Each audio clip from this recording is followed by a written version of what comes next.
মোৰ মৰমৰ ছাত্ৰ ছাত্ৰীসকল তোমালোক কেনে আছা আশা কৰোঁ সকলোৱে ভালে আছা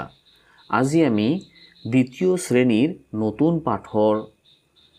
পাঠ 1ৰ পৰা সংখ্যাৰ ক্ৰম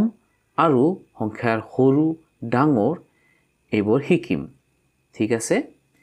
আমি এতিয়ালৈকে শূন্যৰ পৰা 100 লৈকে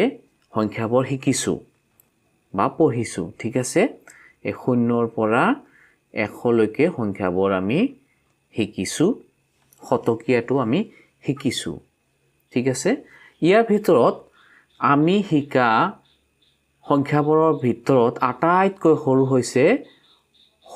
সৰু কোনটো শূন্য আটাইতকৈ সৰু হৈছে শূন্য আৰু আটাইতকৈ ডাঙৰ হৈছে কোনটো 100 আমি আটাইতকৈ ডাঙৰ সংখ্যা পাইছো